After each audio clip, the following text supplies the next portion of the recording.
What's something you're willing to admit to the people here on Reddit, but not to most people in real life? Part 2. Please remember to like, share, and subscribe. That I've had suicidal ideation off and on all of my adult life. I might seem fine, getting on with my day, but inside there's a voice saying on repeat, "You're no good, kill yourself." And most of the day, the image of me blowing my brains out. You wouldn't know. I seem like a fairly happy guy. I feel like the most boring person in the world. I can see why I've lost all of my old friends and can't keep any new ones. Also, I'm really bad at maintaining relationships. I'm pretty happy, but I'd be all alone after my parents are gone. I feel absolutely stuck. I took a new position at work to implement a new project 2 years ago. It's all up and running and is self-sustainable with the right people, but I've grown so incredibly sick of it. I've completely lost my passion for it, and I'm really struggling to find something else. I think I never got over being in love with my best friend I had as a teenager, and 10 years after the last time we talked, I still have sex dreams or think of him when I get turned on. It is the most bizarre and unbreakable thing. That I'm constantly at a loss for words, literally. I feel like those around me are smarter than I am. I struggle to get my words out. Although I have clear and concise thoughts in my brain, I just can't articulate them into meaningful sentences that keep people interested in listening. Much like the way I feel about this post. My words feel meaningless. They're not. I learned not long ago that I was my late grandfather's favorite grandson, but until that time really didn't think a lot about him, to the point where I thought that him dying the first was the best case scenario. Now, I'm just trying to find him again in my memories, and I feel like a pure asshole. I want to be back in love with someone, and I'm trying my best here, but we haven't been speaking to each other for some time, and it's really bumming me out. At the same time, I'm trying to build a life for myself. It's been slow progress, but sometimes it feels like I'm still in the same place. That I'm afraid of losing my looks as I get older. It's the most regressive, immature, and self-absorbed attitude to have, but I still worry about it. Every new wrinkle, every sag or droop just unnerves me way more than it should. I hate that so much if my self-worth is tied to my appearance. I've been married for over 10 years, and my wife's sex drive is so low, we might have sex every 3 months. Basically, while dating, we had a normal, healthy sex life, and then as soon as the wedding was over, she snapped her knees shut. We once went an entire year without having sex once, and she's unwilling to do any other acts. Marriage and relationships are more about sex, but sex is also a valuable component of that. It's not nothing. It's tearing apart my self-esteem, and every morning I wake up feeling like I'm the ugliest, worst person on earth. And before anyone says, just communicate with her. The last time I did, she slept on the couch for a week. She goes to therapy, but absolutely refuses to bring it up because it doesn't bother her. And there's no evidence of abuse, just a lot of Catholic guilt. Getting engaged to my current partner is one of my deepest desires right now. I've never thought anyone would ever want to marry me, so when he brings it up saying he wants to propose, it makes me dizzy with excitement. I don't have the desire to get married for the sake of being married.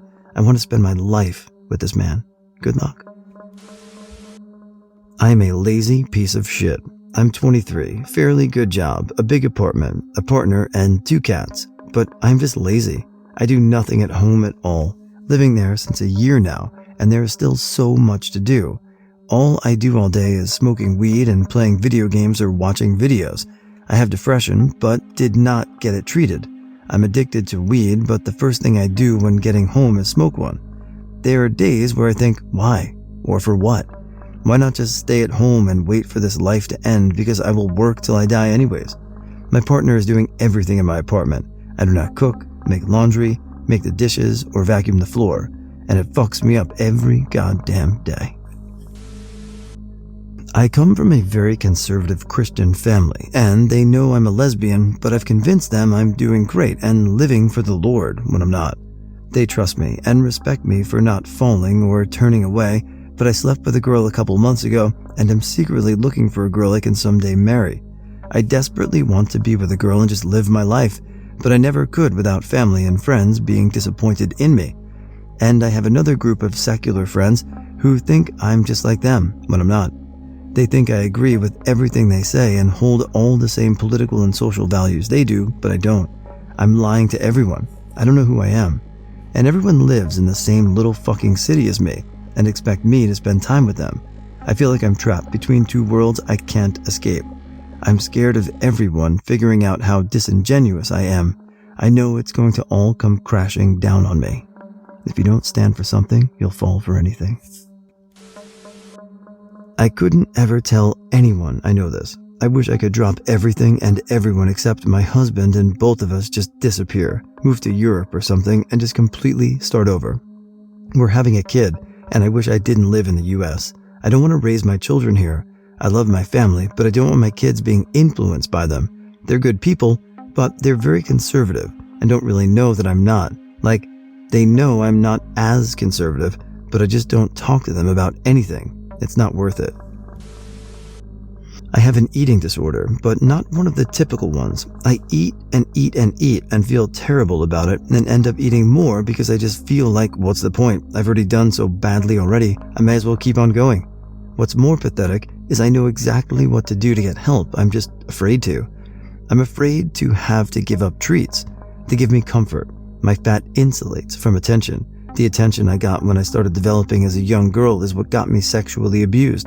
I know I need help. I just don't want anyone to know how bad it is.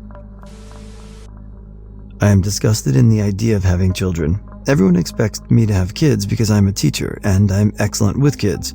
I also highly enjoy children. They make me laugh. However, I'm horrified by the idea of ever being pregnant or having my body split in half. I'm almost not interested in losing my financial freedom or freedom in general.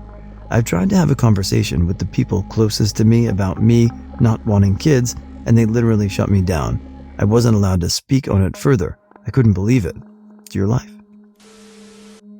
That for me, suicide is a when, not an if. It's when I've finally had enough, when I finally snap. I've lived with chronic suicidal ideation as early as 8 years old. I'm 23 now. So far, I've given myself a few rules that I need to have or do before I end up doing it when it gets that bad. 1. I have to have saved up enough money to pay for my own funeral so I don't burden my family and have it all taken care of so they don't have to deal with the arrangements if they grieve me. 2.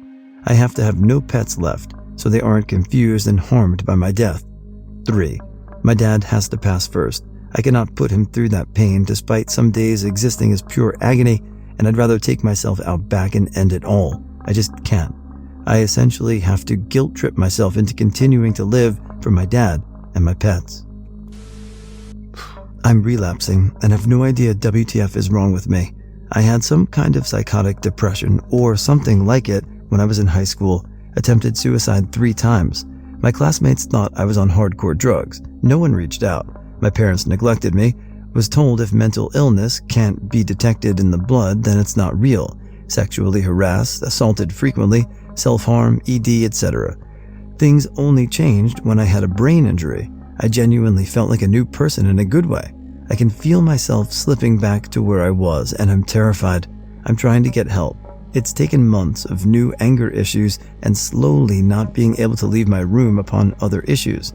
I genuinely do not recognize myself in the mirror. I don't eat, and I sleep for an ungodly amount of time. I have been self-harm free for 5 years. One small mistake was all it took for me to go at it again. I hate how much relief I felt. It's frustrating because things were better after the injury, and no amount of rational thought, logic, exercise, or healthy eating is helping. I'm scared there's nothing I can do, and I'll slowly watch myself lose my sanity again, lose all my emotions and humanity again. I feel like I'm falling hard and fast, and all I can do is watch the pavement get closer and closer. I tell people I don't like kids and never want them because they'll get in the way of my career and traveling. But I actually love kids and wish I could be a mom someday. It's just easier to tell people I don't want them than it is to tell people I have a phobia of pregnancy. I'm scared of being a bad mom and passing on all my generational trauma and mental health problems. And I don't know whether it's even ethical to have children right now. I've considered adopting one day to handle points 1 and 3, but point 2 still terrifies me.